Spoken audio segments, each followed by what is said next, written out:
ইসলাম খুব সুন্দর একটি ধর্ম, যার নাম শান্তি আর শান্তি। এই যে আমরা দরুদ শরীফ পড়লাম, আপনি জানেন না কত সওয়াবের অধিকারী। একবার দরুদ পাঠ করলে আল্লাহ রাসূল সাল্লাল্লাহু আলাইহি ওয়াসাল্লাম বলেন, মান সাল্লা আলাইয়া ওয়াহিদাতান সাল্লাল্লাহু আলাইহি আশারা।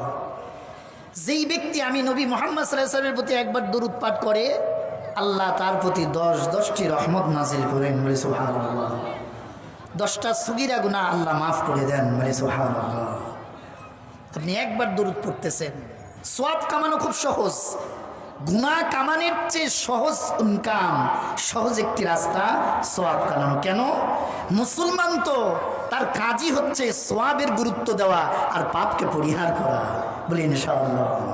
রাসূল করিম সাল্লাল্লাহু আলাইহি ওয়াসাল্লাম এই ইসলামের দাওয়াত যখন প্রথমে দিচ্ছিলেন, এই শান্তির বার্তা মানুষের কাছে যখন পৌঁছাচ্ছিলেন, আবু জেহেল, আবু লাহাব, উতবা, সাইবা সকলে একত্রিত হয়ে আবু তালেবের নিকটে আসলেন, চাচা রাসূল করিম সাল্লাল্লাহু আলাইহি ওয়াসাল্লামের। এসে একটি আবেদন জানালেন। কি আবেদন? যে যেইভাবে মুহাম্মদ সাল্লাল্লাহু আলাইহি ওয়াসাল্লাম ইসলামের দাওয়াত দিচ্ছে, খুব বেশি দিন বাকি নেই, মক্কার জমিন থেকে এই মূর্তি পূজা উৎখাত হয়ে যাবে, মূর্তি পূজা বন্ধ হয়ে যাবে, আমাদের নেতৃত্ব চলে যাবে। মুহাম্মদ সাল্লাল্লাহু আলাইহি ওয়াসাল্লাম তিনাকে বুঝাও, তিনি যেন এই কালেমার দাওয়াত না দেন, এই এক আল্লাহর তৌহিদের দাওয়াত না দেন। রাসূল করিম সাল্লাল্লাহু আলাইহি ওয়াসাল্লামের নিকটে আবু জেহেল সহ, উতবা, সাইবা সহ আল্লাহর রাসূলের নিকটে তিনটি প্রস্তাব দেওয়া হলো।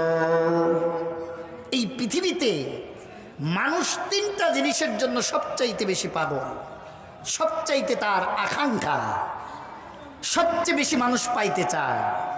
সবাইকে আপনি যদি প্রশ্ন করেন, ভাই আপনাকে যদি টাকা ইনকামের রাস্তা বেশি বাতায় দেয়, বলবে দেন। যদি বলা হয় আপনাকে সুন্দরী একটি মেয়ে বিবাহের জন্য খুঁজে দেই, বলে আরো ভালো।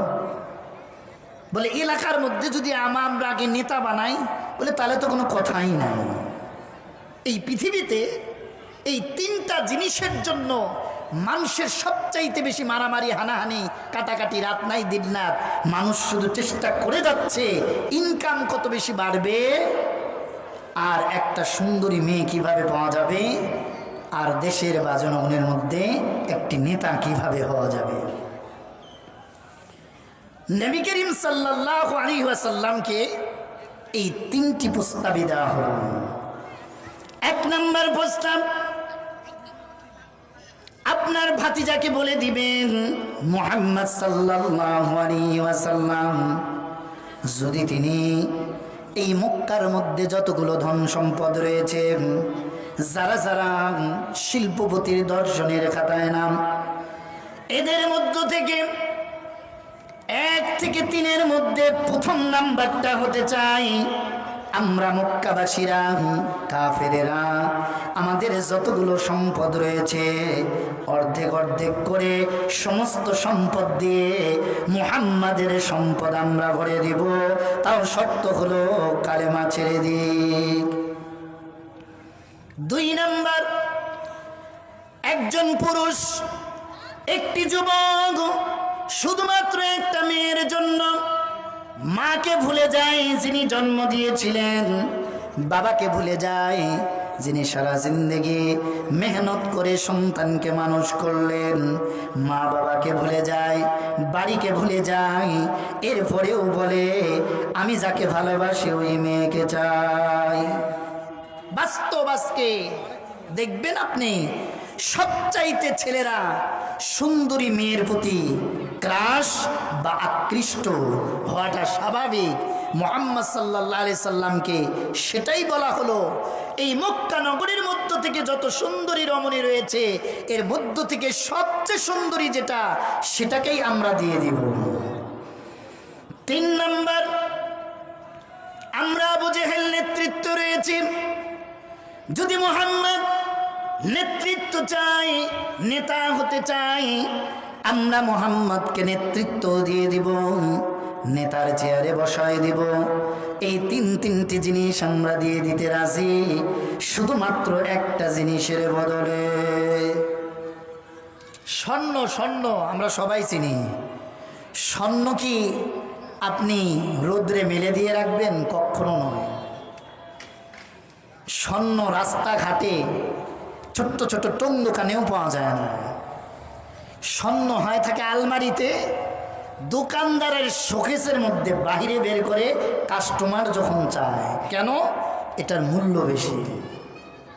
উল্টা দিকে যদি আপনি দেখেন রড লোহা, দেখবেন দোকান তো দূরে থাক, ও রাস্তার মধ্যেও ফেলে রাখে। কেন? এটার মূল্য স্বর্ণের মতো নয়। ইসলাম কি জিনিস? ইসলামের মূল্য কত এটা জানে মুহাম্মদুর রাসূলুল্লাহ সাল্লাল্লাহু আলাইহি ওয়াসাল্লাম। আল্লাহর রাসূলকে যখন তিনার চাচা আবু তালেব কাফেরদের পক্ষ থেকে 3টা প্রস্তাব দিলেন, নেতাও বানিয়ে দিব, সুন্দরী রানীও দিব, আর সাথে ধন সম্পদও দিব, শর্ত শুধু একটা, মুহাম্মদ যেন কালেমার দাওয়াত দ্বীন ইসলামকে ছেড়ে দেয়। একটু মনোযোগ দিবেন। আমি আমার ঘটনায় যেখানে যাচ্ছি এটার সাথে খুব সম্পর্ক। আর আপনি যে অবস্থায় ইসলামকে কবুল করে নিয়ে আছেন, এর সঙ্গে ঠিক অ্যালকোহল বলেন অথবা এর চেয়েও গাঢ় আঠা বলেন, তার থেকে বেশি সম্পর্ক আপনার আজকের এই বয়ানের সাথে বাস্তব জীবন আর ইসলাম। আপনি ইসলামের কতটুকু আছেন আর কতটুকু নেই, মুহাম্মদ সাল্লাল্লাহু আলাইহি ওয়াসাল্লাম ইসলামে কতটুকু ছিল, সাহাবীরা কতটুকু ছিল, আমরা জানবো কোরআন হাদিস থেকে, বলি ইনশাআল্লাহ। রাসূল করিম সাল্লাল্লাহু আলাইহি ওয়াসাল্লাম যখন এই 3টি প্রস্তাব পেলেন, আমার রাসূল উত্তর দিলেন খুব সহজ সাবালিল ভাষায়। কি উত্তর দিলেন? চাচা আমার, মক্কার কাফেরদেরকে বলে দিবেন, আবু জেহেল উতবা সাইবাদেরকে বলে দিবেন, তারা তো বলেছে আমাকে দিবে নেতৃত্ব, নেতা বানিয়ে, তারা তো বলেছে আমাকে দিবে সুন্দরী রমণী, তারা তো বলেছে আমাকে দিবে ধন দৌলত, আমি যা চাই। চাচা আপনি তাদেরকে বলে দিন, ওই চন্দ্র দেখা যায়, সূর্য দেখা যায়, এই পৃথিবীর মধ্য থেকে যদি আমার এক হাতে চন্দ্র এনে দেয় আর এক হাতে যদি সূর্য এনে যায়, আল্লাহর কসম খেয়ে বলি আমি মুহাম্মদ কোনদিন ইসলামকে ছাড়ব না। সকলে বলি সুবহানাল্লাহ। আমি কখনো ইসলামকে ছাড়ব না। শুধু তাই নয়, জানিয়ে দিবেন এই পৃথিবীর মধ্যে আমার পক্ষে একজনও যদি থাকে আর আমার বিপক্ষে পুরো পৃথিবীর মানুষও যদি দাঁড়িয়ে যায়, এই কাজ থেকে আমি মুহাম্মদ বিরতি হতে রাজি নয়। সকলে বলি সুবহানাল্লাহ। আজকের বাস্তব প্রমাণ নিয়ে নেবেন।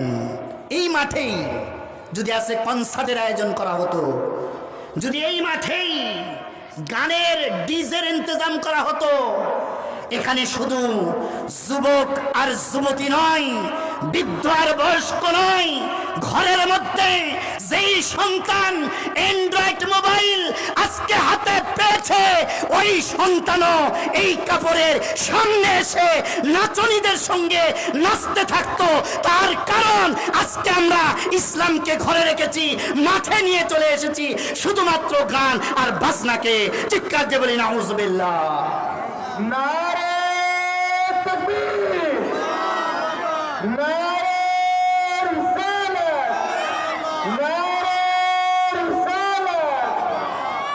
রাসূল করিম সাল্লাল্লাহু আলাইহি ওয়াসাল্লাম সাহাবীদেরকে শিক্ষা দিলেন, ইসলাম মুক্তির ধর্ম, জান্নাত পাওয়ার একটি মাত্র মাধ্যম, এর বিকল্প আর কোনো রাস্তা নেই।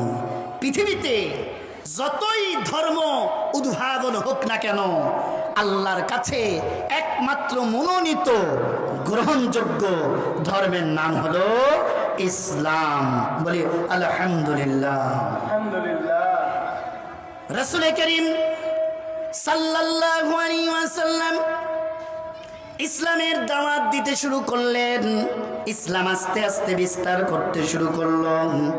এক পর্যায়ে তৎকালীন সময় বর্তমান জামানায় যেমন আমেরিকা এবং রাশিয়া শক্তিশালী দুটি দেশ, তৎকালীন সময় যেই সময় আল্লাহর রাসূল এই ইসলামের দাওয়াত দিচ্ছিলেন, সবচেয়ে শক্তিশালী রাষ্ট্রের নাম ছিল রোমান রাষ্ট্র, যা ইতিহাসে ইসলামের আল কিতাব আল বিদায়া ওয়ান নিহায়ার মধ্যে এসেছে। আল্লাহর রাসূল তৎকালীন সময় সেই বিশাল একটি দেশের রাজা রোম সম্রাট, যার নাম ছিল হিরাক্লিয়াস, তার কাছে একটা চিঠি লিখলেন, হে হিরাক্লিয়াস, আমি মুহাম্মাদুর রাসূলুল্লাহ আল্লাহর পয়গম্বর তোমার কাছে একটা বার্তা পাঠাচ্ছি। কি বার্তা? তুমি ইসলাম কবুল করে নাও, এটাই শান্তির ধর্ম। বলে সুবহানাল্লাহ। যেই দূত মুহাম্মদ সাল্লাল্লাহু আলাইহি ওয়াসাল্লাম প্রেরণ করেছিলেন, এই দূতকে হিরাক্লিয়াস যখন এই ইসলামের দাওয়াত পেল, সে এতটাই রাগান্বিত হলো, এতটাই রেগে গেল, চিঠিটাকে ছিঁড়ে সে জমিনে ফেলে দিল। বলি নাউযুবিল্লাহ। তার এত অহংকার ছিল, তার এত গর্ব ছিল, তার কারণ হলো তৎকালীন সময় সবচাইতে শক্তিশালী সৈন্যবাহিনীর অস্ত্রের ভান্ডার ছিল রোমান সৈন্যের হাতে। আর রোমান বাদশাহ তৎকালীন সময় শক্তিশালী একজন বাদশাহ। পৃথিবীর মধ্যে আন্তর্জাতিক একটি নিয়ম আছে, তা হলো এই, কোনো দূতকে আপনি হত্যা করতে পারবেন না। যুদ্ধ করেন না করেন, তার প্রস্তাব গ্রহণ করেন আর না করেন, দুধের থেকে চিঠি নেবেন, দুধকে সহি সালামতে ছেড়ে দিবেন। এটা আন্তর্জাতিক আইন, ইসলামেরও এই একই আইন। সকলে বলে সুবহানাল্লাহ। এই রোম সম্রাট হিরাক্লিয়াস এমন রাগান্বিত ব্যক্তি, এমন ক্ষমতাশালী ব্যক্তি, এক পর্যায়ে মুহাম্মাদুর রাসূলুল্লাহ এই সাহাবী দূতকে পর্যন্ত হত্যা করে ফেলল। এই দূত ইসলামের জন্য, আল্লাহর জন্য শহীদের দরজায় মৃত্যুবরণ করল। কিয়ামতের মাঠে আল্লাহ রাব্বুল আলামিন তিনটা কোয়ালিটির বিচার হবে, হিসাব হবে তিন ধরনের। এক, বিনা হিসাবে জান্নাতে একদল চলে যাবে, কোনো হিসাব হবে না। বলি সুবহানাল্লাহ। কোনো হিসাব নাই, দাঁড়াবে, বলবে ওকে। আমরা অনেক সময় সিরিয়ালে দাঁড়াই, অধৈর্য হয়ে যায়। আমরা যখন ট্রেনের টিকিট কাটি বা কোনো কাজে লম্বা লাইন রোদ যদি থাকে, তাহলে তো কাম সারছে। আমি কিয়ামতের আলোচনায় না যাই, ওদিকে গেলে অনেক সময়ের ব্যাপার। তিন ধরনের বিচার হবে। একদল বিচার হবে যাদের বিনা হিসাবে আল্লাহ রাব্বুল আলামিন বলবেন, চিরশান্তির জায়গা, তোমরা জান্নাতে চলে যাও, বিনা হিসাব। আর একদল হবে যাদের হিসাব নিকাশ হবে, জাহান্নামে নিক্ষেপ করা হবে। আবার তাদেরকে হিসাব নিকাশের অবস্থা অনুযায়ী তাদেরকে পুনরায় আল্লাহ আবার জান্নাতেও দিয়ে দিবেন। বলি সুবহানাল্লাহ। তৃতীয় কোয়ালিটি, তৃতীয় দলটা হবে আমার আল্লাহর সামনে দাঁড়াবে, কোনো হিসাব নেওয়ার টাইম নেই, 100% এই দল তোমরা জাহান্নামী। বলি নাউযুবিল্লাহ। এটাই হবে তিন কোয়ালিটি। সাহাবীরা বললেন, ইয়া রাসূলুল্লাহ, কিয়ামত তো অনেক কঠিন এবং মুসিবতের জায়গা, মানুষ শুধু বলবে আল্লাহ, তাড়াতাড়ি আমাদেরকে ফয়সালা দাও, তাড়াতাড়ি তুমি সিদ্ধান্ত জানিয়ে দাও। তার কারণ হলো এই সূর্যের তাপ আর আমরা সহ্য করতে পারি না।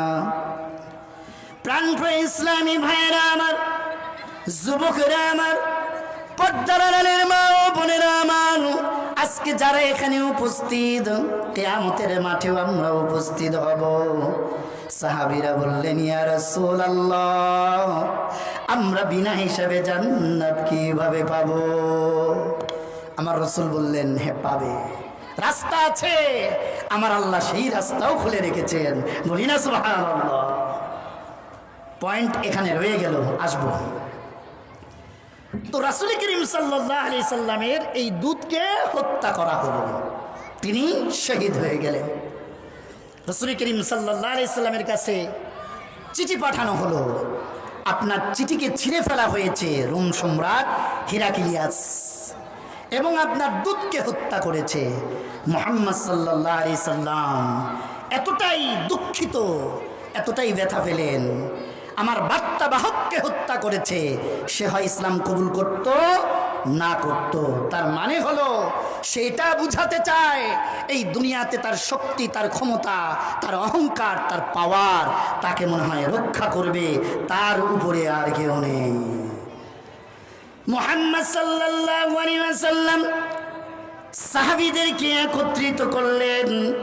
সমস্ত সাহাবীরা আল্লাহর রাসূলের ডাকে মসজিদে নববীর মধ্যে সমবেত হয়ে গেল।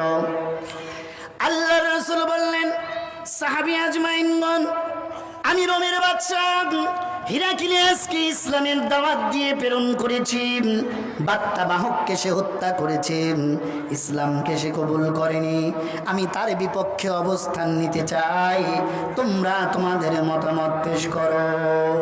বলি, ইয়া রাসূলুল্লাহ, তাদের সৈন্যবাহিনী অনেক, তাদের অস্ত্র অনেক, তারা অনেক শক্তিশালী, ইয়া রাসূলুল্লাহ, আমরা কিভাবে তাদের বিপক্ষে দাঁড়াবো?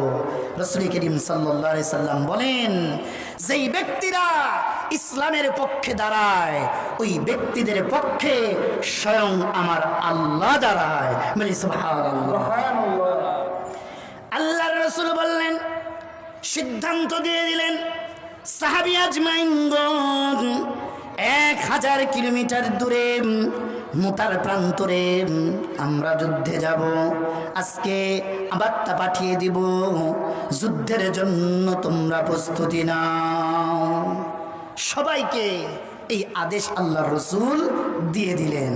তবে সবাই না, এর মধ্য থেকে শুধুমাত্র 3000, বাকিদেরকে নয়।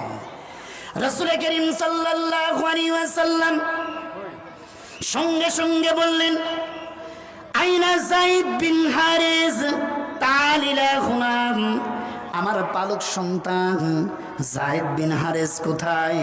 সন্তান, আমার কাছে হাজির হয়ে যাও।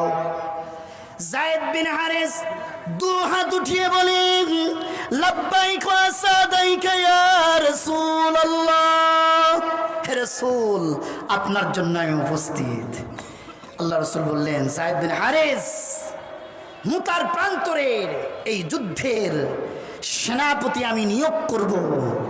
প্রথম সেনাপতির দায়িত্ব পালন করবে যায়েদ বিন হারিস, আমার পালক সন্তান তুমি। সকলে বলি সুবহানাল্লাহ। আল্লাহর রাসূল এবার বললেন, আমার চাচাতো ভাই আইনা জাফর বিন আবু তালেব, আমার চাচাতো ভাই জাফর বিন আবু তালেব কোথায়? একইভাবে বলল, লাব্বাইকা ওয়া সাদাইকা ইয়া রাসূলুল্লাহ, আমি উপস্থিত। যুবকেরা, ইতিহাস শোনো, কোরআন থেকে ইতিহাস শোনো, হাদিস থেকে তোমার লাইফটা আল্লাহ চেঞ্জ করে দিবে, এমন চেঞ্জ যা ইতিপূর্বে তুমি পাওনি। কেন? তুমি প্রত্যেক কদমে কদমে আল্লাহর সওয়াব পাবে। বলি না সুবহানাল্লাহ। সঙ্গে সঙ্গে আল্লাহর রাসূল যখন এই কথা বললেন, জাফর বিন আবু তালিব আল্লাহর রাসূলের নিকটে আসলেন। আল্লাহর রাসূল বললেন, জাফর বিন আবু তালিব, মুতার যুদ্ধের দ্বিতীয় সেনাপতি আমি তোমাকে নিয়োগ দিয়ে দিলাম। দুইজন। আল্লাহর রাসূল এইবার বলতেছেন, আইনা আব্দুল্লাহ বিন রাওহা, আব্দুল্লাহ বিন রাওহা কোথায়?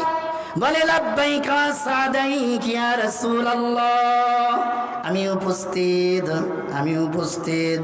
আল্লাহর রাসূল বললেন, মুতার যুদ্ধের তৃতীয় সেনাপতি আমি তোমাকে নিয়োগ করলাম।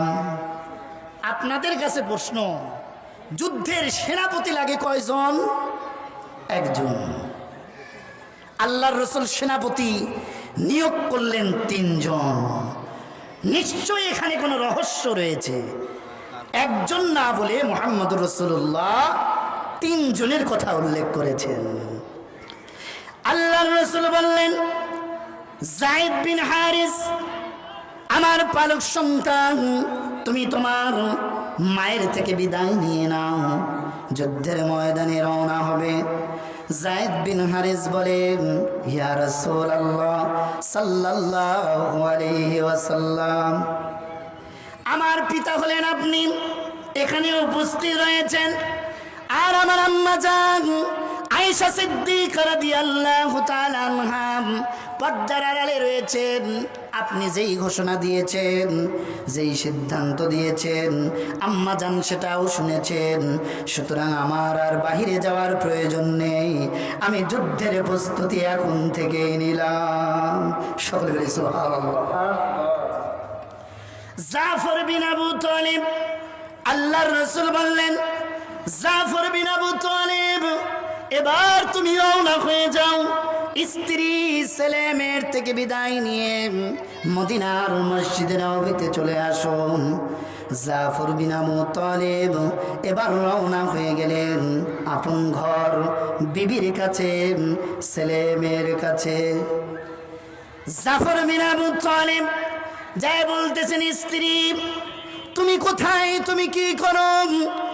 জাফর বিন আবু তালিবের স্ত্রী বলেন, আমি আপনার জন্য রুটি বানাচ্ছি, তার কারণ হলো আপনি তো গতকালকে এসেছেন বিলাদুল হাবশা থেকে, আপনি এই মদিনাতে থাকেন না, আপনি হিজরতে গিয়েছিলেন, আপনি এসেছেন গতকালকে, আজকে সুন্দর করে রুটি বানাচ্ছি, আপনার খাবারের ব্যবস্থা করতেছি। সঙ্গে সঙ্গে জাফর বিন আবু তালিব বলেন, খাবার বানানো বন্ধ করে দাও স্ত্রী আমার। বলে কেন? বলে মুহাম্মদ সাল্লাল্লাহু আলাইহি ওয়াসাল্লাম যুদ্ধের ডাক দিয়েছেন, আর আল্লাহর রাসূল আমাকে সেনাপতি নিয়োগ করেছেন। জাফর বিন আবু তালিব স্ত্রীকে বলতেছে, স্ত্রী আমার, দীর্ঘদিন একই ছাদের নিচে একই বিছানায় জিন্দেগি যাপন করেছি, শুধু তাই নয় দুঃখে দুঃখে জিন্দেগি চালিয়েছি। স্ত্রী আমার, আমি হয়তো তোমাকে ঠিকমতো ভালোবাসা দিতে পারিনি, স্ত্রী আমার, আমি হয়তো হক আদায় করতে পারিনি, আমাকে দয়া করে তুমি মাফ করে দিও। স্ত্রী বলে, না, আপনি হক আদায় করেছেন, বরঞ্চ আপনি আমাকেই মাফ করে দিন। স্ত্রী বলে, এই অবস্থায় এতদিন পরে এসে আজকেই যুদ্ধে চলে যাবেন? বলে, এটাই আল্লাহর রাসূলের ফয়সালা, আজকেই যুদ্ধের ময়দানে চলে যেতে হবে। স্ত্রী চোখের পানি ছেড়ে দিতে শুরু করেছে। স্বামী এবং স্ত্রী যারা বিবাহিত আজকে তারা বুঝতেছেন, যার স্ত্রী মারা গিয়েছে সে জানে কতটা অভাব, ঠিক একইভাবে যার স্বামী ইন্তেকাল করেছে সে জানে কতটা কষ্ট। জাফর বিন আবু তালিব স্ত্রী এবার 2 হাত তুলে চোখের পানি ছেড়ে দিয়ে আল্লাহর কাছে বলে, আল্লাহ, আমার স্বামী জাফর বিন আবু তালিব আজকে আমাদের থেকে বিদায় নিয়ে চলে যাচ্ছে। আল্লাহ, আমার স্বামী ইসলামের জন্য, দ্বীনের জন্য, আল্লাহ তোমার জন্য, তোমার রাসূলের জন্য যুদ্ধের ময়দানে যাচ্ছে।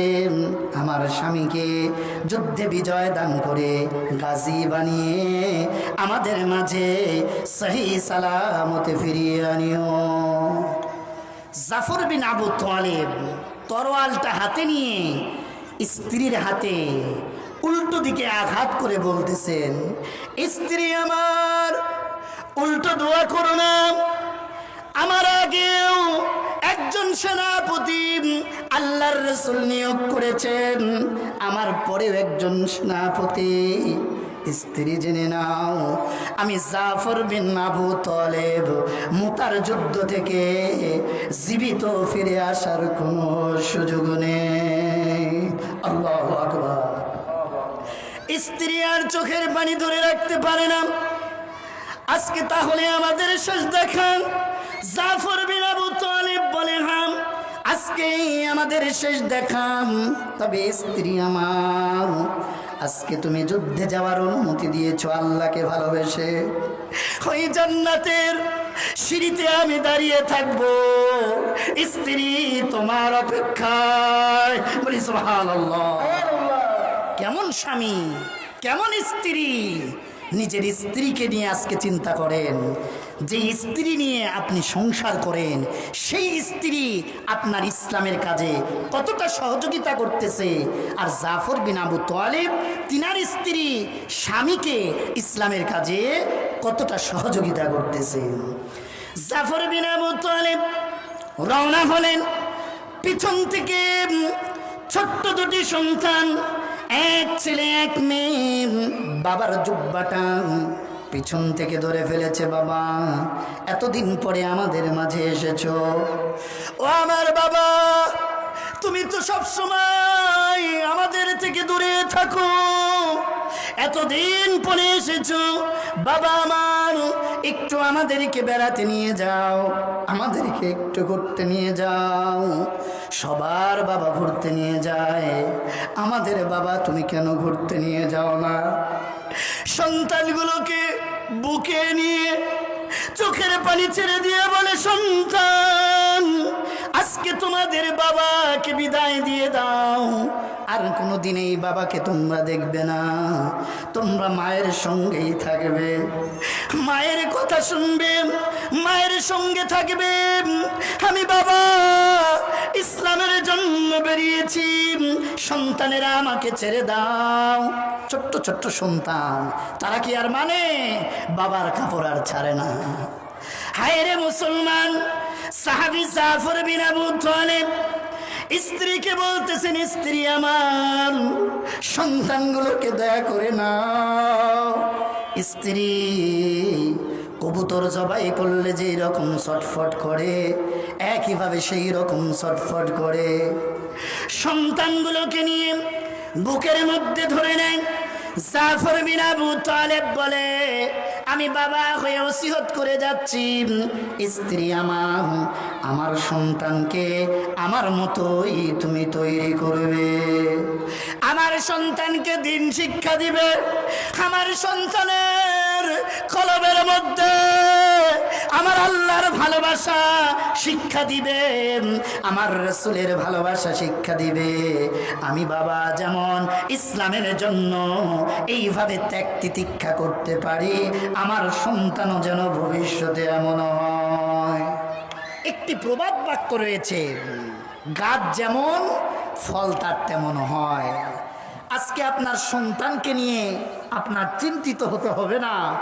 সন্তানকে যদি কোরআনের সঠিক শিক্ষা আপনি দিতে পারেন, কোরআনকে নিয়ে আপনি চিন্তিত হবেন না। যদি কোরআন আপনার পাশে থাকে, সন্তানকে নিয়ে চিন্তিত হওয়া লাগবে না। আজকে বহু ঘরে মা বাবাকে বৃদ্ধাশ্রমে দেয়, আমার চোখের পানি চলে আসে। এখন মুসলমান মা বাবার স্থান সন্তানের মাথার উপরে, মা বাবার স্থান সন্তানের কলবে, মা বাবার স্থান সন্তানের কাছে সবার আগে। কেন? মা বাবা না হলে সন্তান হতো না। বলি না সুবহানাল্লাহ। সন্তানকে দ্বীনি শিক্ষা দিবেন, কোরআনের শিক্ষা দিবেন, হাদিসের শিক্ষা দিবেন, আল্লাহ ওয়ালা বানাবেন। বৃদ্ধ বয়সে আপনার কষ্ট হবে না। ওই সন্তান আপনার সবার আগে বিপদে শুধু নয়, খেদমতে শুধু নয়, সর্বদা আপনার পাশে থাকবে। এমনকি আপনার মৃত্যুর সময় জানাজার ইমামতি করবে। বলে ইনশাআল্লাহ। এই কারণে আমাকে যারা চিনেন, আমি মুফতি ইব্রাহিম খলিল সব বয়ানে একটা নসিহত করে থাকি। একটি সন্তান হাফিজুল কোরআন, আলেম আপনারা বানান। যেই সন্তান আপনার গর্ব অহংকার, শুধু তাই নয়, ব্যাংকে কে কত টাকা জমা করেছেন জানি না, আপনার ইন্তেকালের পরে আমি মুফতি ইব্রাহিম খলিলে আজকের এই কোরআনের বয়ান আপনার দিলে যদি আঘাত করে থাকে, আল্লাহর কসম খেয়ে বলি, আপনি কবরের মধ্যে থাকবেন, সন্তান নামাজ পড়বে, সন্তান কোরআন তেলাওয়াত করবে, সন্তান জিকির আজগার করবে, সন্তান আপনার কবরের পাশে গিয়ে সূরা ফাতিহা পড়বে আর এই দোয়াটা করবে, ওকুর রব্বির হামহুমা কামা রব্বায়ানি সগীরা। আমার রাসূল বলে, সন্তানের এই দোয়া কবুল হতে দেরি হয় না। আমার আল্লাহ এই দোয়া কবুল করে ওই মা ওই বাবা কবরের আযাব মাফ করে দেয়। চিৎকার দেবেন সুবহানাল্লাহ। নারে তাকবীর, নারে রিসালাত, নারে রিসালাত। রিজিকের মালিক আল্লাহ। নিঃসন্দেহে অনেক কোটিপতি আজকে খানা খাইতে পারে না, নল লাগানো শুধুমাত্র লিকুইড এই ব্যতীত সম্ভব নয়। টাকার অভাব নেই, কিন্তু রিজিক আল্লাহ উঠিয়ে নিয়েছেন। সুতরাং যারা মনে করে রিজিক বন্ধ হয়, রিজিক কমে যায়, মাদ্রাসায় যারা পড়ে, হাফেজ যারা হয়, আলেম যারা হয়, আজকে আপনি তথ্য নিয়ে দেখেন বাংলার জমিনে আজকে লক্ষ লক্ষ মসজিদ, লক্ষ লক্ষ মাদ্রাসা, আজকের এই আলেমরা, হুজুরেরা, মসজিদের মুয়াজ্জিন, মসজিদের ইমাম, মসজিদের খতিবেরা সামান্য বেতন পায় আজকে মহান আল্লাহ হালালের উপরে রেখে তাদের ঘরে বরকত দিয়ে অভাব উঠিয়ে দিয়েছেন, রহমত দিয়ে ভরে দিয়েছেন। চিৎকার দেবেন সুবহানাল্লাহ। তাদের ঘরে শান্তির অভাব নেই, তাদের ঘরে রহমতের অভাব নেই, আল্লাহ ঢেলে দিয়েছেন। কেন? তারা তাওয়াক্কালতু আলাল্লাহ। আমরাও বলি তাওয়াক্কালতু আলাল্লাহ, বলি ইনশাআল্লাহ। একটু দরুদ শরীফ পড়ি। আল্লাহুম্মা সাল্লি আলা সাইয়্যিদিনা মাওলানা মুহাম্মদ ওয়া আলা আলি সাইয়্যিদিনা মাওলানা মুহাম্মদ। এবার আব্দুল্লাহ বিন রওহা, তিনি নতুন বিবাহ করেছেন, এখন বাসর ঘরে যাননি। আব্দুল্লাহ বিন রওহাকে আল্লাহ রাসূল প্রেরণ করলেন। আব্দুল্লাহ বিন রওহা ঘরের দরজায় গিয়ে আওয়াজ দিচ্ছেন, ভিতর থেকে কোরআনের আওয়াজ আসতেছে, বলি আল্লাহু আকবার। স্ত্রীকে সালাম দিলেন, আব্দুল্লাহ বিন রওহা সালাম দিলেন। স্ত্রী সালামের উত্তর দিয়ে বলেন, স্বামী আমার, আপনি ঘরের মধ্যে চলে আসুন। এবার স্বামী বলে, স্ত্রী তোমার ঘরের মধ্যে আমি যাব না। তার কারণ হলো মুহাম্মাদুর রাসূলুল্লাহ সাল্লাল্লাহু আলাইহি ওয়াসাল্লাম যুদ্ধের ডাক দিয়ে দিয়েছেন, আমি যুদ্ধের ময়দানে চলে যাব, আমি এসেছি তোমার থেকে বিদায় নেওয়ার জন্য। আব্দুল্লাহ বিন রওহার স্ত্রী বলেন, ও আমার স্বামী, এই মদিনার মধ্যে সবচাইতে সুন্দরী নারী আমি, আজ পর্যন্ত আমার চেহারাটাও আপনি ভালো করে দেখলেন না, আমিও আপনাকে ভালো করে দেখলাম না, আপনি ঘরের মধ্যে প্রবেশ করুন, একবারের জন্য আপনাকে আমি ভালো করে দেখে নেই। আব্দুল্লাহ বিন রওহা বলে, স্ত্রী আমারও মন চায় তোমাকে দেখার জন্য, কিন্তু স্ত্রী আমার এই ঘরের মধ্যে প্রবেশ করান আর তোমার এই সুন্দর চেহারা দেখে, সুন্দর কথাগুলো শুনে শুনে যদি আমার মনটা তোমার ভালোবাসার দিকে ধাবিত হয়ে যায়, তোমার প্রতি মায়া চলে আসে, আর ইসলাম থেকে যদি আমি দূরে সরে যাই, স্ত্রী আমার, আমি ওই ভালোবাসা চাই না যেই ভালোবাসা আমাকে ইসলাম থেকে দূরে সরে দেয়। স্ত্রী আমার, আমি এসেছি বিদায় নেওয়ার জন্য, আল্লাহর রাসূলের সেই অপেক্ষায় রয়েছেন যুদ্ধের ময়দানে যাওয়ার জন্য। স্ত্রী আমার, বিদায় দিয়ে দাও। এবার স্ত্রী বলেন, হে আমার স্বামী, যদি এটাই আপনার সিদ্ধান্ত হয় আল্লাহ এবং রাসূলের জন্য, আজকে আমি আপনাকে অনুমতি দিয়ে দিচ্ছি। আব্দুল্লাহ বিন রওহা বলেন, স্ত্রী আমার, তুমি আল্লাহ এবং রাসূলের জন্য, হাবিবের সন্তুষ্টির জন্য আজকে তুমি অনুমতি দিয়ে দিয়েছো, আমি স্বামী তোমার জন্য দোয়া করি, কাল কিয়ামতের মাঠে জান্নাতে আমাদের দেখা হবে। সকলে বলে সুবহানাল্লাহ। কুরবানির কোয়ালিটি আছে।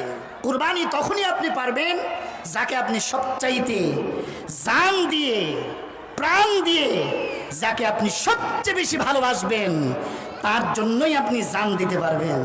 আমার রাসূল সাহাবীদের প্রতি মুসলমানদের প্রতি ছিলেন নরম, কাফের আর কুফফারদের প্রতি ছিলেন গরম এবং ছিলেন শক্ত। এর নাম মুহাম্মদ সাল্লাল্লাহু আলাইহি ওয়াসাল্লাম। আল্লাহ রসুলের নিকটে 3 জন সাহাবী 3 জন সেনাপতি চলে এসেছেন যুদ্ধের জন্য প্রস্তুত, 3000 অপরদিকে 1 লক্ষ। মুহাম্মদ সাল্লাল্লাহু আলাইহি ওয়াসাল্লাম যুদ্ধের ময়দানে এবার বিদায় দিবেন। সর্বপ্রথম বিদায় দিলেন আল্লাহর রাসূলের নিজের পালক সন্তান, আল্লাহর রাসূলের সেই আদরের সন্তান যায়েদ বিন হারিস রাদিয়াল্লাহু তাআলা আনহু। সন্তানকে বুকে নিয়ে নিলেন শেষবারের মতো। সন্তানকে বললেন, সন্তান আমি তোমাকে অনেক ভালোবাসি, কিন্তু আজকে ইসলামের জন্য এই কুরবান, তুমি ইসলামের জন্য বিজয় অর্জন করো, এটাই আমি চাই। এরপরে যায়েদ বিন সাবিত রাদিয়াল্লাহু তাআলা আনহুকে যখন বিদায় দেওয়া হলো, এবার বিদায় দিবেন আল্লাহ রসুল জাফর বিন আবু তালেব। আমার চাচাতো ভাই, তুমি দেশের বাহিরে সবচাইতে বেশি থেকেছো, আজকে ইসলামের জন্য তোমাকে বিদায়। এরপরে আব্দুল্লাহ বিন রওহা, আজকে বাসর রাত ছেড়ে নতুন বউ ছেড়ে ইসলামের জন্য কুরবান হতে যাচ্ছ। আল্লাহ তাআলা তোমার এই কুরবানকে অবশ্যই উত্তম যাজায় পরিণত করে দিবেন। সকলে বলে ইনশাআল্লাহ। 3 জনে বের হয়ে গেলেন। 3 জন সেনাপতি সহ একজন আর একজনের দিকে তাকান আর মনে মনে প্রশ্ন করেন, আল্লাহর রাসূল 3 জনকে সেনাপতি নির্ধারণ করে দিয়েছেন, এখানে একজনও আমরা বেঁচে ফেরার সম্ভাবনা নেই। একজনের চেহারা মলিন নয়, উজ্জ্বল হাসি দিয়ে সৈন্যবাহিনী নিয়ে রওনা হয়ে গেলেন। তাবু ঘিরে ফেলা হলো। সৈন্যবাহিনী বলা হয়েছিল 1 লক্ষ, এখন ওনারা দেখতে পেলেন 2 লক্ষ। ভিতরে ভিতরে তারা আরো সৈন্যবাহিনী একত্রিত করেছে।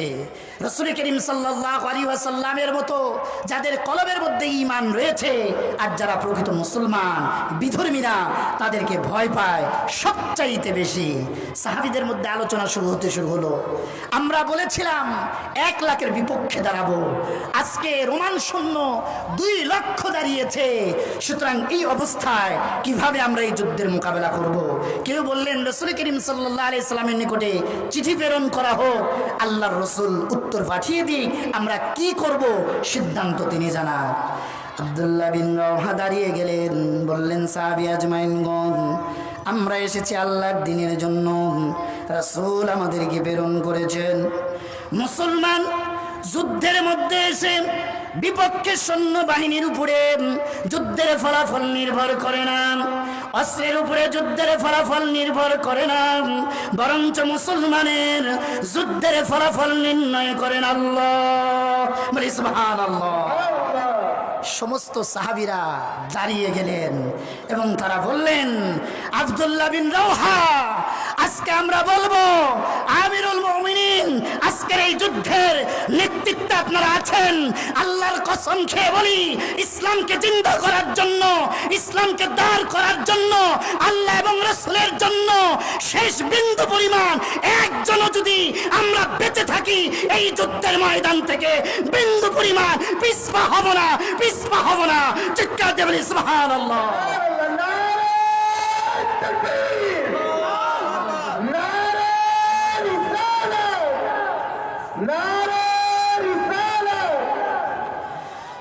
আমাকে সময় দেওয়া হয়েছে 10:30 থেকে 11টা, যথাসময়ের মধ্যেই আমি শেষ করে দেবো ইনশাআল্লাহ। এবার যুদ্ধের ময়দানে রওনা হয়ে গেলেন 3 সেনাপতি সহ সমস্ত সাহাবীরা। প্রথমে রাসূলের কথা মোতাবেক যায়েদ বিন হারিস রাদিয়াল্লাহু তাআলা আনহু পতাকা হাতে নিয়ে কুফফার কাফিরদের সম্মুখে রওনা হয়ে গেলেন। একের পর এক আল্লাহর রাসূলের এই সাহাবী কাফেরদেরকে কতল করতে থাকলেন আর এক একটা জাহান্নামে যেতে থাকলো। সকলে বলি আল্লাহু আকবার। এক পর্যায়ে আল্লাহর পক্ষ থেকে ফয়সালা, তিনি ইসলামের জন্য নিজের জানটা দিয়ে শহীদি দরজায় শহীদি পেয়ালা পান করে শহীদ হয়ে গেলেন। সকলে বলি সুবহানাল্লাহ। এরপরে রওনা হয়ে গেলেন আল্লাহর রাসূলের সাহাবী চাচা তো ভাই জাফর বিন আবু তালেব। তিনি গিয়ে ইসলামের পতাকা হাতে নিয়ে নিলেন, এক হাতে তরোয়াল আর এক হাতে ইসলামের পতাকা, এক এক করে কাফেরদের বিপক্ষে দাঁড়িয়ে গিয়েছেন, যুদ্ধের ময়দানে যুদ্ধ করতেছেন। প্রাণপ্রিয় ইসলামী ভাইরা আমার, ইমান কতটা মজবুত হলে এমন হয়। আল্লাহ রাসূলের এই সাহাবীর এক হাতকে কেটে ফেলা হলো, ডান হাতকে কেটে ফেলা হলো, বাম হাতকে কেটে ফেলা হলো, ডান পাকে কেটে ফেলা হলো, বাম পাকেও কেটে ফেলা হলো। এদিকে অপেক্ষায় রয়েছেন আব্দুল্লাহ বিন রওহা। খবর চলে আসলো, কি খবর? জাফর বিন আবু তালেব শহীদ হয়ে গিয়েছেন। আব্দুল্লাহ বিন রওহা ঘোড়া নিয়ে ছুটলেন যুদ্ধের ময়দানে, দেখতেছেন এখনো পতাকা, ইসলামের পতাকা দাঁড়িয়ে হাওয়ার মধ্যে আল্লাহর কালেমা উঠতেছে। সকলে বলে সুবহানাল্লাহ। অবাক হয়ে গেলেন, কিভাবে এটা সম্ভব? কেন? আল্লাহর রাসূলের সাহাবী জাফর বিন আবু তালেব শহীদ হয়েছেন, পতাকা ধরল কে? আমার আগে গেল কে? সেনাপতি তো দ্বিতীয় আমি। আব্দুল্লাহ বিন রওহা যায় দেখতেছেন জাফর বিন আবু তালেবের একদিকে হাত কেটে রাখা, আর একদিকে পা কেটে রাখা, আর একদিকে বডি কেটে রাখা। আব্দুল্লাহ বিন রওহা তার ভাষায় বলতেছেন, আল্লাহর কসম খেয়ে বলি, আমি দেখতেছি যায়েদ বিন আবু তালেব যেই অবস্থায় রয়েছে, এইরকম নিথর দেহ ইতিপূর্বে আমি দেখিনি। কিন্তু আল্লাহর এই সাহাবী দিনকে কায়েম করার জন্য জাফর বিন আবু তালেব শেষ মুহূর্ত পর্যন্ত দাঁতের মধ্যে কালেমার পতাকা উড্ডয়ন করে রেখেই দিয়েছে, রেখেই দিয়েছে, রেখেই দিয়েছে। চিৎকার দিয়ে বলি সুবহানাল্লাহ।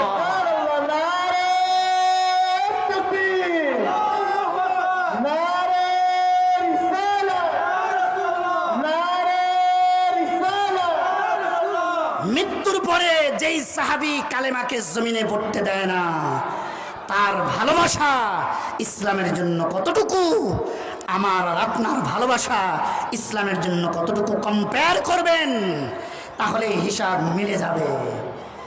রাসূলের এই সাহাবী আব্দুল্লাহ বিন রওহা একইভাবে কালেমার পতাকা নিয়ে ইসলামের জন্য শহীদ হয়ে গেলেন। খালিদ বিন ওলীদ রাদিয়াল্লাহু তাআলা আনহু যুদ্ধের সম্পূর্ণ দায়িত্ব নিয়ে নিলেন। এখন প্রশ্ন হলো, এই যুদ্ধের ফলাফল কি? 2,03,000, সামান্যতম কথা নয়। যুবক, আমরা হলে গাট্টি বস্তা গোল করে বাড়িতে পালাতাম। কেন? কোথায় 2 লক্ষ, কোথায় 3,000? কিন্তু না, তারা জানে ইসলাম এসেছে আল্লাহর পক্ষ থেকে, ইসলাম রক্ষাও করবে আল্লাহ, কিন্তু ইসলামের জন্য যারা জান দিতে পারবে এরাই হবে শহীদ, এরাই হবে বিনা হিসাবে জান্নাতি। চিৎকার দিয়ে বলি সুবহানাল্লাহ। হযরত ওমর রাদিয়াল্লাহু তাআলা আনহুর জামানায় এই রণশূন্য আবার যুদ্ধ ঘোষণা করল মুসলমানদের বিপক্ষে। বর্তমান যেই রণশূন্য, তৎকালীন সময় অনুযায়ী বর্তমান, সে তার সেনাবাহিনীকে বলল, আমার একটা প্রশ্ন, 3,000 2 লক্ষের বিপক্ষে এরা বিজয় নেয় কিভাবে? সেনাপতি বর্তমানে ওমর রাদিয়াল্লাহু তাআলা আনহুর সৈন্যবাহিনীর সঙ্গে যুদ্ধ হবে। আমার একটা কথা, আমার পূর্বপুরুষেরা হেরে গিয়েছিল, আমি এই যুদ্ধে হারি বা জিতি, প্রশ্ন একটাই, এদের মধ্য থেকে কিছু সংখ্যক মুসলমান বন্দি করে নিয়ে আসবে। যুদ্ধের ফলাফল যাই হোক, আমি দেখতে চাই এরা কোন কারণে জিতে। বলি সুবহানাল্লাহ। নিয়ে আসা হলো, একটি কাফেলাকে আটকানো হলো, সেই কাফেলা নিয়ে আসা হলো, রাজার সামনে উপস্থিত করা হলো। এই কাফেলাকে বলা হলো, আপনাদের মধ্য থেকে, তোমাদের মধ্য থেকে নেতাকে? দাঁড়িয়ে গেলেন আব্দুল্লাহ বিন হুযাফা রাদিয়াল্লাহু তাআলা আনহু। বলি সুবহানাল্লাহ। রাসূলের জামানায় ইসলাম প্রস্তাব এসেছিল, সাহাবীদের জামানায় অবস্থা দেখেন, রাসূলের থেকে শিক্ষা সাহাবীরা নিয়েছেন। আব্দুল্লাহ বিন হুযাফা তিনি বলতেছেন, আমি এই দলের নেতা, আব্দুল্লাহ বিন হুযাফাকে এবার বাদশা বলতেছে, আপনি আমার পাশে চেয়ারে আসে বসুন। অবাক হয়ে গেলেন। আমরা হলাম এদের বিপক্ষে, অর্থাৎ আমরা তাদের শত্রু, আমাকে বলতেছে পাশে বসতে। তিনি বসে গেলেন। বললেন, আপনাকে আমার খুব ভালো লেগেছে, কারণ নেতাকে যদি হাত করা যায় পুরো কমটা তার হাতে চলে আসবে। আমি আপনাকে খুব ভালোবাসি, তার কারণ হলো আপনি একজন সৎ নেতা। আপনার কাছে একটা প্রস্তাব, আমি আপনাদেরকে ছেড়ে দেব। শুধু তাই নয়, আপনাকে যে প্রস্তাব দিচ্ছি এটা আপনি মনোযোগ দিয়ে শুনুন। 1 নম্বর প্রস্তাব, আমি এই রাজ্যের অর্ধেক রাজ্য আপনার নামে লিখে দেব। 2 নম্বর, আমার একটা সুন্দরী মেয়ে আছে, তাকে বিবাহ দেব। খেয়াল করবেন, রাসূলের জামানার প্রস্তাব, সাহাবীদের প্রস্তাব, শিক্ষা রাসূলের থেকে। আব্দুল্লাহ বিন হুযাফা রাদিয়াল্লাহু তাআলা আনহু বললেন, রোমের বাদশা, আপনি আমাকে রাজ্যের অর্ধেক অংশ লিখে দিবেন, মেনে নিলাম। স্ত্রী আমাকে দিয়ে দিবেন, অর্থাৎ আপনার মেয়েকে আমি স্ত্রী হিসেবে নিব, এটাও মেনে নিলাম। তবে আপনি জেনে নেন, আপনি পুরো কুল কায়নাত, আপনার কাছে যা আছে আপনি যদি সব দিয়ে দেন, আমি আমার ঈমানকে বিক্রি করব না। বলি সুবহানাল্লাহ। এবার রোমের বাদশা চিন্তা করলো, এত বড় অপমান সহ্য করা যায় না, এত বড় প্রস্তাব দিলাম, দেখবেন কাউকে হাত করতে প্রবলন দেখানো হয় যে এর মাধ্যমে তাকে হাত করা যায় কিনা। আব্দুল্লাহ বিন হুযাফা রাদিয়াল্লাহু তাআলা আনহুকে একই কাজ করা হয়েছিল। যখন প্রলোভনে সে লোভে পড়ল না, এবার বলল এদেরকে বন্দি করে ফেলো। বন্দি করে ফেলা হলো। 1 সপ্তাহ কোনো খাবার পানি দিবে না। ডাক্তার এসে বলতেছে, জাহাফানা বাদশা, এরা তো মরে যাবে। বলে কেন? বলে এরা এতই দুর্বল হয়ে গিয়েছে, কিছুই খায়নি, কিছুই পান করেনি। কেন? আপনি খাওয়া বন্ধ করে দিয়েছেন, পানিও পান করে দিয়েছেন, কোনো একটা অঘটন ঘটে যেতে পারে, মানে মৃত্যুবরণ করতে পারে। বলে এদেরকে খাবার দাও। বলে ঠিক আছে, খাবার দেওয়া হলো। কি খাবার? শুকরের গোশত আর পানির সঙ্গে মদ মিশ্রিত। বলি নাউজুবিল্লাহ। 2টা নিয়ে দেওয়া হলো। আব্দুল্লাহ বিন হুযাফা রাদিয়াল্লাহু তাআলা আনহুকে বলা হলো, এই নাও তোমাদের খাবার। তো হলো কি খাবার এসেছে? বলো খাবার হলো শুকরের গোশত আর মদের সঙ্গে পানি মিশ্রিত। আব্দুল্লাহ বিন হুযাফা শারীরিকভাবে দুর্বল, ঈমানের দিকে দুর্বল নয়। আব্দুল্লাহ বিন হুযাফা খাবারটাকে সাথে সাথে তাদের মুখে মেরে দিলেন। মদ মুসলমানের জন্য হারাম, শুকরের গোশত মুসলমানের জন্য হারাম। এটা কাফেরদের খাবার, মুসলমানের খাবার নয়। সকলে বলে আল্লাহু আকবার। আব্দুল্লাহ বিন হুযাফা যখন এই খাবার খাননি, খাবার পাঠিয়ে দিয়েছেন, এরপরে চিন্তা করলেন রোমের সম্রাট বাদশা, একে সহজে মানানো সম্ভব নয়। এর জানটাকে যদি নেওয়া যায়, জানের ভয় দেখানো যায়, তাহলেই হয়তো বা সম্ভব। সকালবেলায় আগুনের মধ্যে কড়াই নিয়ে আসে তেল গরম করা হলো। সকালবেলায় নিয়ে আসা হলো আব্দুল্লাহ বিন হুযাফা রাদিয়াল্লাহু তাআলা আনহুকে। দেখো, এই কড়াই গরম করা হচ্ছে, এখানে নিক্ষেপ করা হবে তাকে যে আমার কথা না মানবে। বলে কি কথা? অর্থাৎ তোমাকে যে প্রস্তাব দেওয়া হয়েছে, যদি তুমি এটা না মানো তোমাকে এখানে নিক্ষেপ করা হবে। বলে ঠিক আছে, তাহলে কি তুমি মানবে? বলে না। প্র্যাকটিক্যাল বোঝানোর জন্য একজন বন্দীকে নিয়ে এসে ওই তেলের মধ্যে দেওয়া হলো। সঙ্গে সঙ্গে কোপ্তা, তার থেকে পরিষ্কার হাড্ডি ওই তেলের মধ্যে ভেসে উঠল। একজন মুসলমান ইসলামের জন্য শহীদ হয়ে গেলেন। বলে সুবহানাল্লাহ। আব্দুল্লাহ বিন হুযাফা, এবারে তাকে বলা হলো, এখনো কি তুমি ইসলাম ছাড়বে না? বলে না না, আমি এখনো ইসলাম ছাড়বো না। শুধু তাই নয়, হে রোমের বাদশা, তুমি জেনে নাও, ইসলাম এমন একটি ধর্ম, মুহাম্মদুর রাসূলুল্লাহর এমন একটি আদর্শ আমরা গ্রহণ করেছি, প্রয়োজনে জান দিব, কিন্তু ইসলামকে বিক্রি করব না। সকলে বলে সুবহানাল্লাহ। রোমের সম্রাট, রোমের বাদশা এবার চিন্তা করলো, এর মধ্যে যে জজবা আমি দেখতে পাচ্ছি, এ তেলের মধ্যে কেন, একবার কেন, বারবার কেন? যদি আমি পুরাই, এর কলব থেকে ইসলাম বের করা সম্ভব নয়। তাকে প্রশ্ন করা হলো, আচ্ছা তোমরা কেন এই তেলের মধ্যে জান দেওয়াটা ভয় পাও না? এই তেলের মধ্যে পড়ে যাওয়াটা ভয় পাও না? তোমার যে কষ্ট হবে এটা ভয় পাও না? আব্দুল্লাহ বিন হুযায়ফা রাদিয়াল্লাহু তাআলা আনহু বলে, হে রোমের বাদশা, এই ইসলামের মধ্যে কি আছে যদি তুমি জানতে তাহলে এই কথা বলতে না। আমরা জানি এই তেলের মধ্যে যদি ইসলামের জন্য জান দিতে পারি, জান দিতে দেরি, ওই পারে জান্নাত পেতে দেরি হবে না। চিৎকার দিয়ে বলি সুবহানাল্লাহ।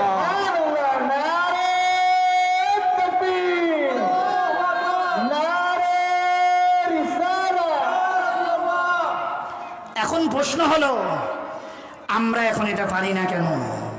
সেটারও কারণ জেনে নেন। আমরা এখন পারি না। রোমের বাদশা যিনি ছিলেন তিনি আহলে কিতাব ছিলেন।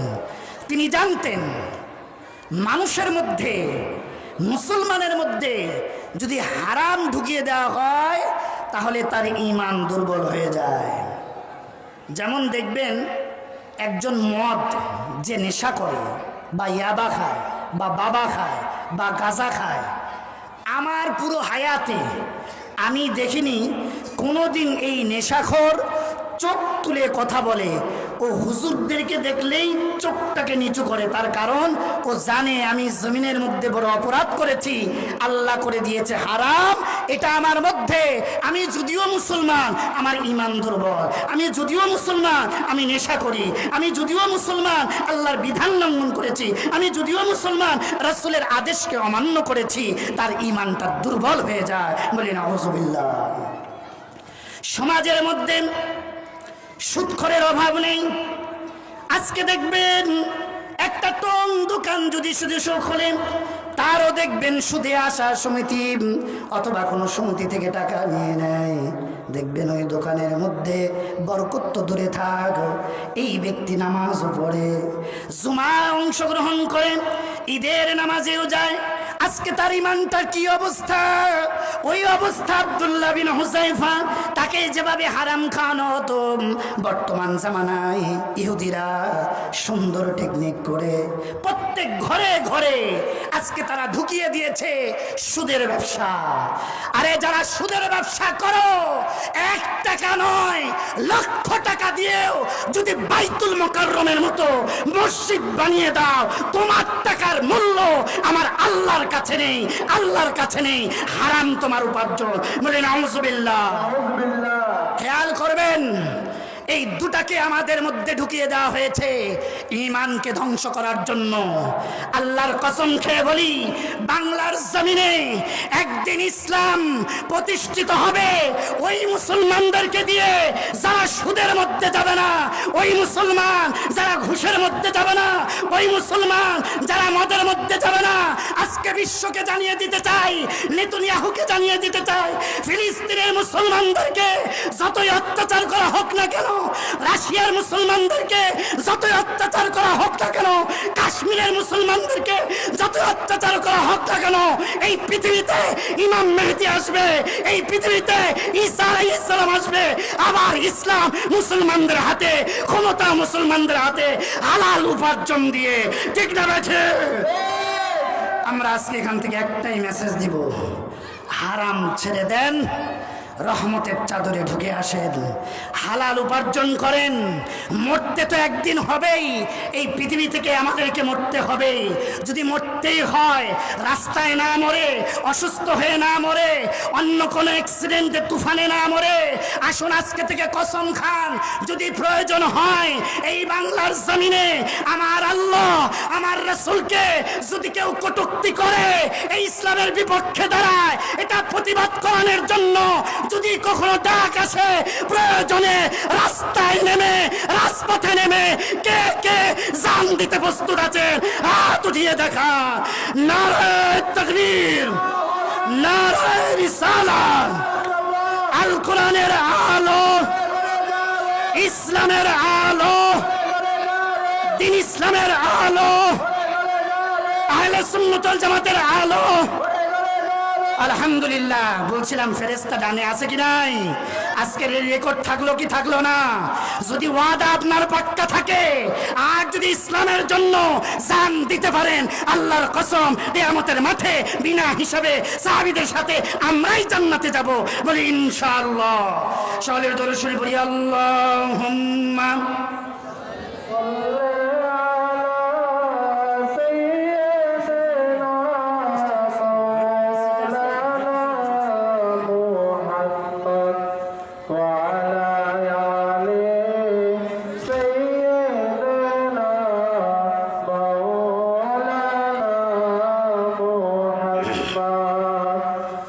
কিশোর কল্যাণ যুব সংঘ যারা আজকের এই মাহফিলের আয়োজন করেছেন, যুবকদেরকে জানাচ্ছি ধন্যবাদ। আজকে তারা গান বাজনার আয়োজন করেনি, নয়ন সহ এই সংগঠনের যারা এই কাজ করেছেন। আমার পাশে জনাব মাহতাব আলী সাহেব রয়েছেন। অনুরোধ জানাবো এই এলাকার মানুষদেরকে, অনুরোধ জানাবো এই এলাকায় যারা গণ্যমান্য ব্যক্তি, আসুন আল্লাহ এবং রসুলের জন্য এই যুবকদেরকে আমরা সহযোগিতা করে আগামী দিন এই মাহফিল যেন আরো বড় হয়, এই মাহফিল যেন সুন্দর হয়। আজকে মাহফিল আছে বিধায় সমাজ থেকে দেখবেন যুবকেরা পরিবর্তন হয়ে মদ নেশা ছেড়ে দিয়ে হাজার হাজার যুবক ইসলামের ছায়ার তলে এসেছে, খারাপ সন্তানেরা ভালো হয়েছে। এটা আমাদের সংস্কৃতি, ইসলামী আমাদের একমাত্র, কোরআনই একমাত্র নাজাতের পথ। আল্লাহ তাআলা আজকের এই মাহফিল, এই যুবকদের আয়োজন, এই সমস্ত কিছু কবুল আর মঞ্জুর করুন। সকলেই দোয়া করবেন আল্লাহ তাআলা যেন সকলকে এই দ্বীনের খাদেম রেখে ইসলামের উপরে থেকে আমাদেরকে মৃত্যুবরণ করার তৌফিক দান করুন। সকলে বলি আমিন।